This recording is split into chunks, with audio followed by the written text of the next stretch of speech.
Eusko Legebiltzarrak baztertu egin du Cabacas auzia ikertzeko batzorde bat osatzea.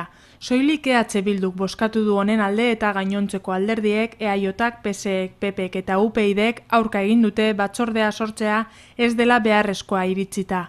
Azken hauek EH Bilduri egotzi diote ertzaintza higatu eta deslegitimatu nahi izatea ekimen horrekin. Julen Arzuaga EH Bilduko legebiltzarkidearen ustez, Gasteizko Ganberak erantzukizun politikoak ikertzen ez baditu, beste inonez dutela egingo azpimarratu du. Ikerketa judiziala eta parlamentarioa bateragarriak direla gehitu du.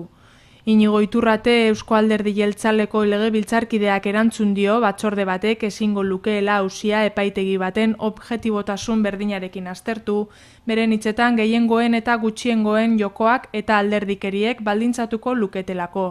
Mikel Unzalu sozialistak bestalde zarata mediatikoa, abantaila politikoa eta manipulazioa bilatu nahi izatea egotzi dio EH Bilduri. Nerea Llanos PPkoak berriz esan du ezin direla epaiketa paraleloak egin Eusko Legebiltzarrean.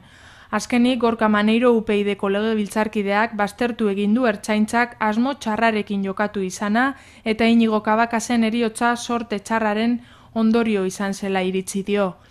Inigo Cabacas iazko apirilaren 9an hil zen ertzaintzaren pilotakada batek jota eta urtengo maiatzean izan ziren legebiltzarrean Manuel Cabacas eta Josefina Lizeranzu Inigo Senaren gurasoak eta ikerketa batzorde bat osatzeko eskatu zuten bertan.